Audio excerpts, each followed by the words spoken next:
зона. Ние сме во завршна фаза сите работи. 22 фабрики треба да никне, 4200 работни места. Интензивно работиме според насоките и задолженията од Државниот завод за статистика, за што подобро да го организираме спроведувањето и отпосле да го спроведеме пописот. Од основните потреби формирањето на цената на комуналните услуги зависи од бројката на еквивалент жители во една општина. Денеска ќе разговараме на темата попис како статистичка, а не политичка операција, иако свесни сме, гледаме дека пописот и овој пат доби една таква димензија, односно се политизира со многу аспекти од опозицијата и од други структури во земјата. Јас би сакал да покарам да зборувате повеќе за она статистичка, за значењето на пописот од статистичка, од развојна гледна точка, а не од политичка, но ќе ве замолам и да ги коментирате, тоа се однесува на вас двајца, господин Поцков и господин Камов, за тоа зошто мислите, кои се мотивите за политизирање на овој процес. Пописот е една статистичка операција. Во една фирма, најпроста фирма, секоја година се прави попис. Законска обврска. Да се видат основните средства, да се видат побарувањата, да се видат обврските, да се знае број на вработени. Во едно семејство, значи, во едно семејство, често се прави на база некој план. Краткорочен, среднорочен и долгорочен план. Прашањето е како треба да функционира една организирана општество, тоа е една држава. Значи, за државата да организира, да креира, да планира политики, мора да има справедено попис. И токму тоа е поентата, и токму затоа е таа законска обврска во цел свет, не само во Република Северна Македонија, на 10 години да се прави попис. Ние сме со последен попис од 2002 година. Избирачки списоци 1.840.000, 2.120.000 жители, општина Гевгелија водиме 24.000 жители, не знаеме ни шо, ни како, а треба да креираме социјални политики, образовни политики, зонско паркирање, политики на комунално јавно предпријатие. Се е тоа поврзано со бројки, со факти, кои треба да дадат сегашната слика, а на база на тоа да се изготват краткорочни, среднорочни и долгорочни планови, доколку станува збор дали за план, дали за некој акционен план кој треба да се спроведе во текот на годината, или за некој статички документ, кој има поголема важност. После тоа годишно сите информации ќе се црпат од тој стратешки документ. Например, имаме стратегија за локален економски развој која се носи на секои 5 до 7 години. Јас сега, ако ми дозволите, би сакал на господја Ристова да ги поставам едно прашање кое се однесува токму на нејзината улога. Вие сте председателка на пописниот район 11. Која е вашата улога? Што правите вие како пописна комисија и како ви течат подготовките, како ви оди? Пописот е од исклучително значење за државата и нормално е да биде во континуитет актуелна тема. Особено во услови кога во нашата држава 20 години се нема одржано попис, некако нормално одлаја да биде во фокусот на вниманието. Затоа сметам дека е одлично тоа што вие како цивил ги организирате овие панел дискусии. Од позиција на председател на комисијата на пописа район 11 можам да споделам неколку информации кои имат пред се технички характер. Пописниот район 11 сочинува пограчјата на две општини, општината Гевгелија и општината Дојра. Ако ориентационно ги земеме податоците од пописот од 2002 година, станува збор за пописен район со безмалку 25.000 жители, 8.242 домаќинства и 11.408 станови. Дали и колку овие бројки се релевантни и денес, треба да покаже новиот попис. Според актуелниот закон за попис на населението, домаќинствата и становите, за успешно спроведување на пописот во нашиот район, Предвидено е да бидат ангажирани 88 реонски попишувачи и 9 реонски инструктори.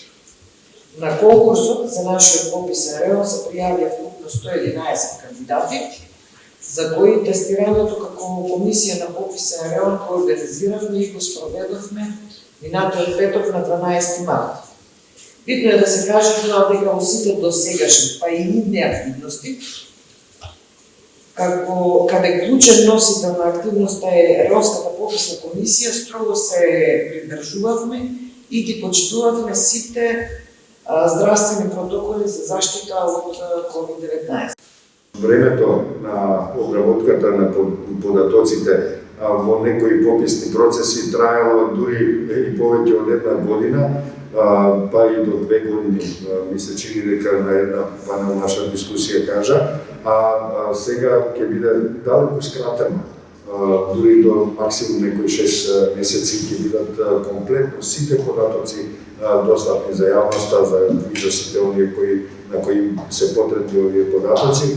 Исто така дека освен теренското попишување се разбира, вклучени се и неколку бази на податоци, 6 или 7 бази на податоци во ова цела операција, со тенденција во наредниот попис веќе да се подготви системот на тој начин да може да се врши пописот по електронски, исклучиво по електронски пат.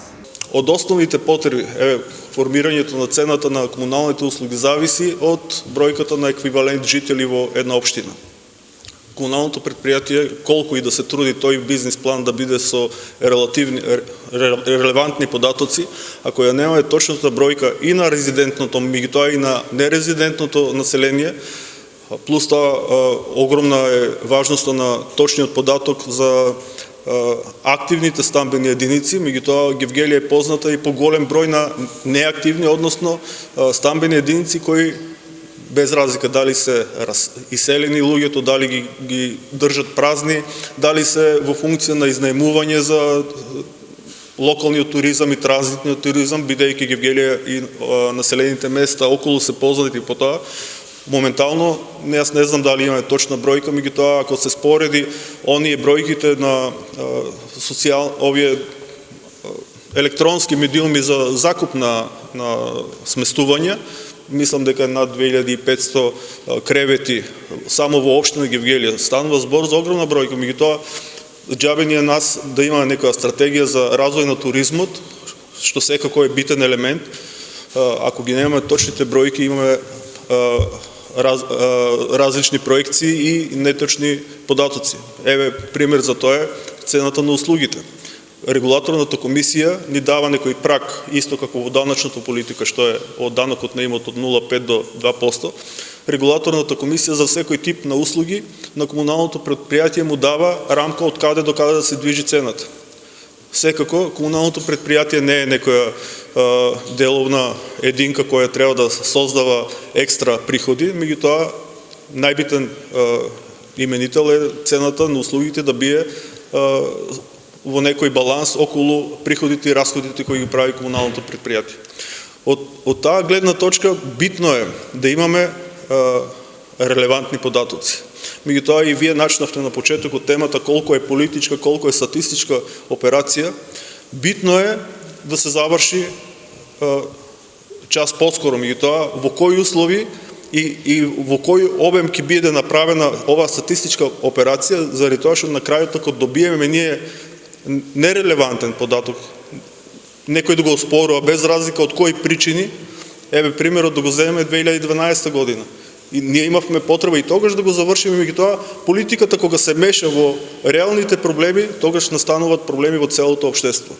Ние како организација во континуитет, би рекол практично од текот на целото постоење на организацијата, која е повеќе од 21 година, говориме за суштинската потреба од децентрализација, од вистинска децентрализација, особено во оној дел на фискалната децентрализација, на економската, финансиската независност на општините и секако дека тоа е тема во која ќе наидете на добри соговорници во нас и во иднина.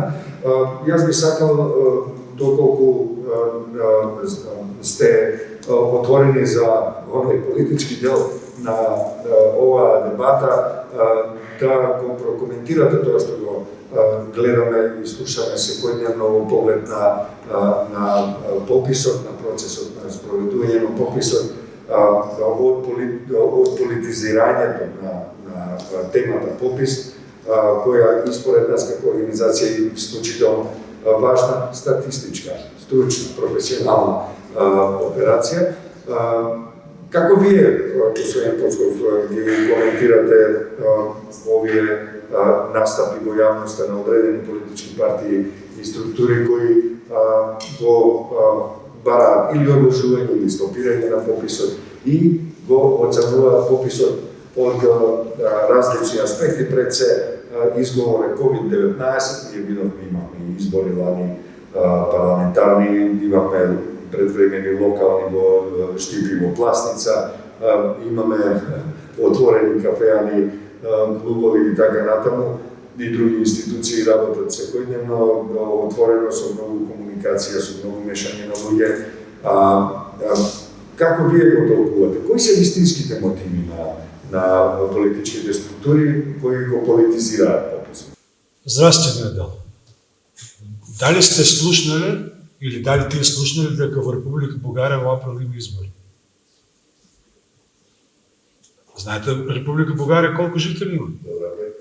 Над 9 милиона жители. И сега како тие таму не знаат дека има ковид, тука се знае. Втора разлика, втора работа во здравствениот дел.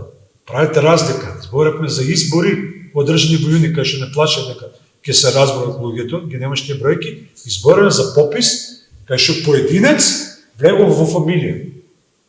А имате избирачко место 1000 гласачи. Кај е сега тука проблемот од здравствен аспект? Нема никаков проблем. Проблем има, ама ние со COVID-19 мора да живееме како што одиме на работа, како што имаше економските оператори работат прилагодени во други услови и тука има протоколи прилагодени на ситуацијата на COVID, меѓутоа активноста мора да тече. Ова е првиот дел, за да оставам место за и другите соговорници. Вториот дел, договорено било меѓу позицијата и опозицијата. Што се мисли? На кој колку ќе испадне во проценти? Ние се спреме кон Европа, јас за тоа немам дилеми за мене. Ние се влегуваме во Европа, најмалку 50% од суверенитетот на Македонија ќе го предадеме на Европска унија. Една Германија го предала 50% суверенитетот на една заедница што е богата заедница. И што ние са? На база на цифри ќе одземаме некои колективни права или индивидуални права на луѓето, колку ќе испадне на попис. Ами не е тоа целта на попис. Еднаш дадени права, може само да се унапредуваат тие права. Дали вие имате некој коментар, господин Камов, за тоа што се повикува на стопирање на пописот, заради тоа што имало опасност од COVID-19, а всушност зад овие оправданија всушност стои и една друга теорија на заговорот која се шири во последно време, а тоа е дека пописот е договорен заради одредени етнополитички причини и мотиви. Дали вие може би се сомневате во COVID-19 опасностите или пак во некаков договор, таен договор меѓу одредени етнички, односно политички структури? Јас ќе се сложам со градоначалникот дека со ковид кризата треба да се научиме да живееме понатаму. Не знаеме кога ќе заврши, како ќе заврши. Плюс тоа не можеме да се споредуваме ниту со соседните земји околу начинот на справување со кризата, меѓутоа се си има некои добри и лоши моменти околу сето тоа. Јас прво заради мојата професија, по струка сум електроничар, без разлика што работам во оделение за план и анализа во човечки ресурси работам конкретно. Во јавноста се наметнуваат неколку дилеми. На почетокот кога почна попишувањето на диаспората, на нерезидентно население, во јавноста се појави едно сомнение дека со лажирање на IP адресата може да се попишуваат и резидентни жители од Македонија. Прашање е техничко тоа, колку такви случаи би можело да има, меѓутоа има мерки кои може да ги филтрираат и тие податоци, бидејќи на секој ниво ние треба да се стремим да ги вмрежиме датите, базите на податоци и на тој начин ќе се видат колку се тие отстапувања од реалното резидентно и нерезидентно население. Впрочем, пописот треба да покаже бројки. Тие бројки како статистички показател имат релативност во точноста, меѓутоа колку се поточни, толку ќе бидат подобри последиците од нивната примена во животот. За крај на ова наша, навистина, би рекол, плодна средба, би сакал да ни дадете по некоја порака, односно некоја ваша завршна мисла, со која ќе ги охрабриме граѓанките и граѓаните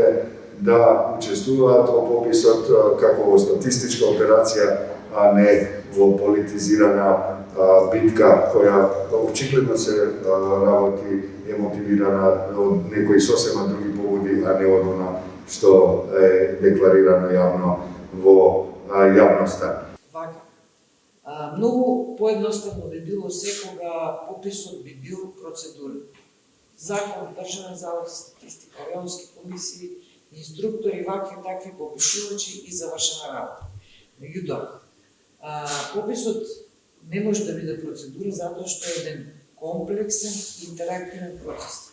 Во таа смисла го гледам повеќе како човек, не како председател на пописна комисија, како предизвик на нашата генерација, современици на ова време.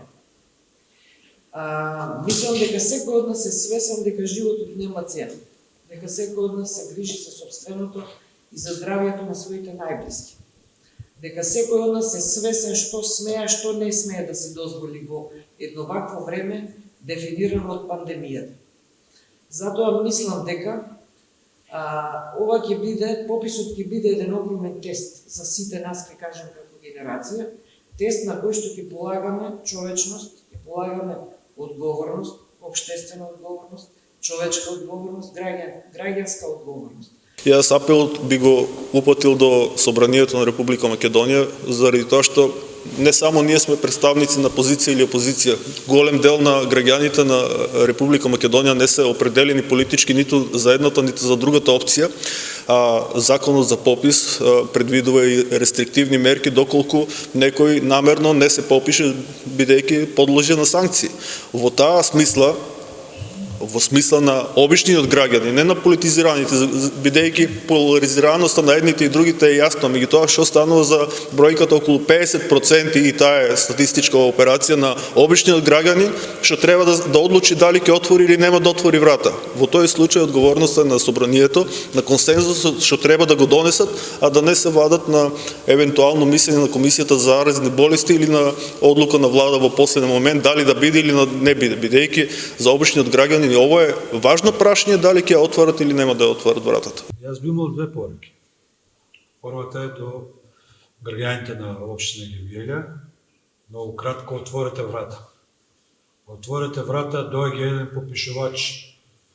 Нема опасност од пандемија. Пандемијата стана секојдневие, веќе 10 март беше првиот случај во Гевгелија. Има тоа исто како да ви дошол комшија на кафе. Или одите на работа, седите, се дружите, животот мора да продолжи. Со тоа ќе покажеме европските вредности, со тоа ќе покажеме дека нешто сами знаеме, дека не треба за се меѓународна заедница, не треба да правиме се под притисок. Мора да правиме нешто што на крај крајава во организирана држава имаме и обврски, не само право. Втората порака ми е упатена до политичките партии од опозицијата. Мојата порака е следната: дајте бе луѓе, сите да се вклучиме во успешна Република Македонија. Има време кај да се мериме позиција и власт.